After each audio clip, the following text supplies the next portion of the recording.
Rook here, bringing you all the new abilities, updates, and changes coming to Paladin in Final Fantasy XIV's next expansion, Endwalker.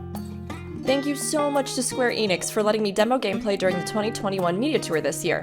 And a reminder, everything seen here is not final and may be subject to change. This is especially true for jobs which are also currently affected by the downscaling of the game's numerical values, so don't panic. It's hard to get a real sense of how these all come together without playing them in-game within the context of our new content and scaling. What's new for Paladin? Divine Veil has been reworked. Intervention has been overhauled. Requiescat has been overhauled. New abilities include Holy Sheltron, Expiation, and the new Capstone combo, Blade of Faith, Blade of Truth, and Blade of Valor. Let's get down to the details. If you'd like a more general summary of what's changed, skip ahead. The abilities listed on the screen remain unchanged in potency. No abilities have been removed from Paladin. Technically, Riot Blade's base non-combo potency has increased, going from 100 to 170. However, its combo potency remains the same at 300. Total Eclipse has been reduced, from 120 down to 100, a 17% nerf. Shield Bash has also been reduced, from 110 down to 100, a 9% nerf. Shield Lob has dropped from 120 to 100, a 17% nerf. Rage of Hallownay has dropped from 350 to 330, a 6% decrease. Spirits Within has seen a nerf, dropping from 370 to 250, a 32% decrease. But it now deals a flat 250 damage, no longer scaling with HP. Prominence's potency has gone down from 220 to 170, a 23% nerf. Cover remains the same, though the wording in the description has changed ever so slightly. Take all damage for intended party member as long as said party member remains within 10 yalms. Circle of Scorn's potency has lowered from 295 down to 225, a 24% nerf. Goring Blade also deals less, the original being 985, and the new potency being 705, a 29% nerf. Divine Veil has been reworked. Upon HP recovery via healing magic cast by self or a party member, a protective barrier is cast on all party members within a radius of 15 yalms, with a duration of 30 seconds. The barrier's effect prevents damage up to 10% of your maximum HP, also for a duration of 30 seconds.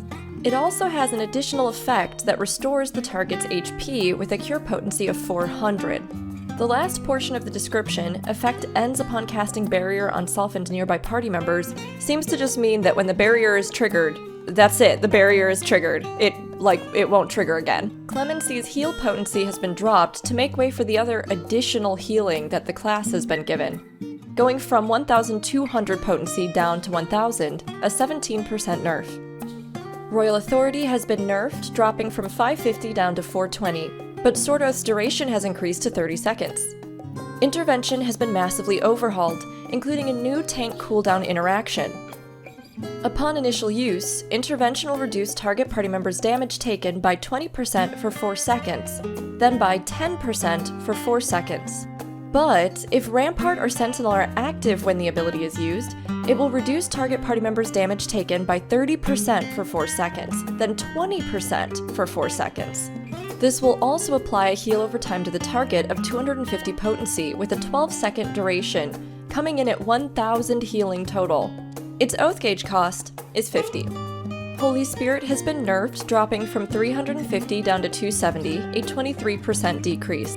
However, it also carries an additional effect, restoring own HP with a potency of 400. Requiescat's been overhauled, now dealing unaspected damage with a potency of 400, with an additional effect of granting 5 stacks of Requiescat. The Requiescat effect increases magic damage dealt by 100% and makes it so that spells require no cast time. This lasts for a duration of 30 seconds. Requiescat must be active to do the new Magical Sword Wombo combo. Holy Circle's damage went down, dropping from 250 to 150, a 40% nerf. However, it now has the additional effect of healing for 400. Intervene's been reduced, going from 200 to 150, a 25% decrease. Atonement has been reduced, dropping from 550 down to 420, a 24% nerf. Confiteor's base potency has been taken down, going from 800 to 450, a 44% nerf. However, at level 90, its icon now switches to the new magical blade abilities. Holy Sheltron is the new evolution of Sheltron. It not only blocks incoming attacks for a duration of 8 seconds, but also grants the additional effect Knight's Resolve. Knight's Resolve reduces damage taken by 15% with a duration of 4 seconds. Holy Sheltron also has another additional effect, which is that it grants Knight's Benediction.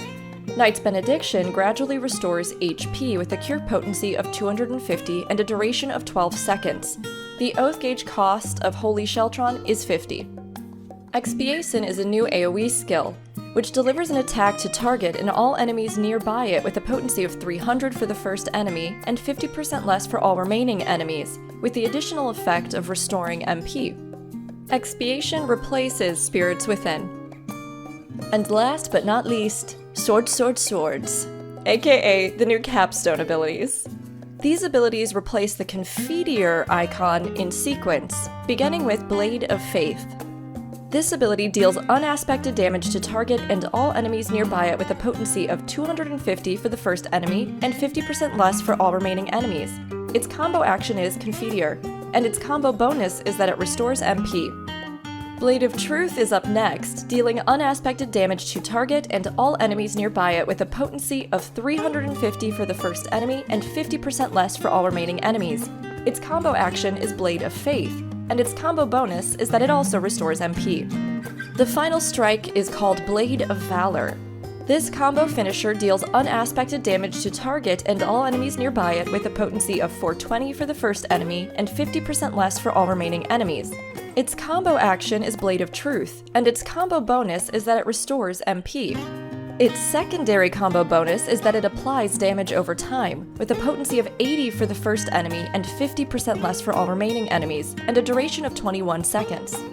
Notably though, this dot cannot be stacked with that of Goring Blade.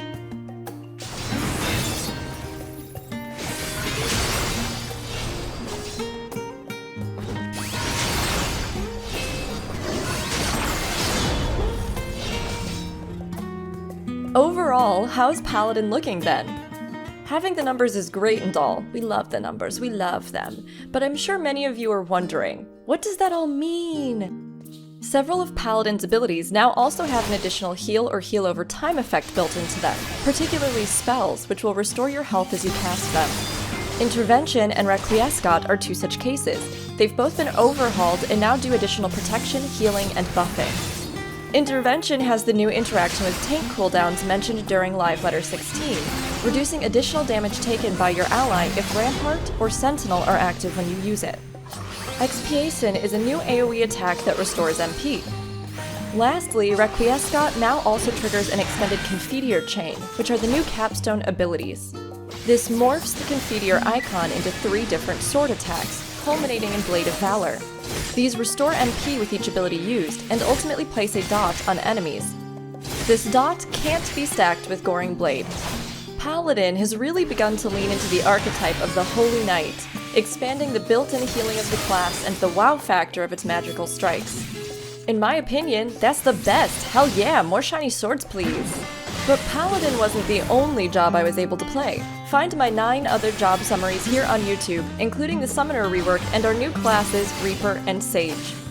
If you're interested in lore, give my old Charlian, Garlemald, and Thavnair tour videos a watch to get a sneak peek into the meanings behind our new maps. And of course, where would we be without content and glamour? New dungeon info and artifact gear previews are also on that list. Stand tall, my friends, and remember to like and subscribe if you enjoyed the content. Try out Paladin for yourself in Final Fantasy XIV's upcoming expansion, Endwalker, releasing November 23rd, 2021, with early access starting November 19th.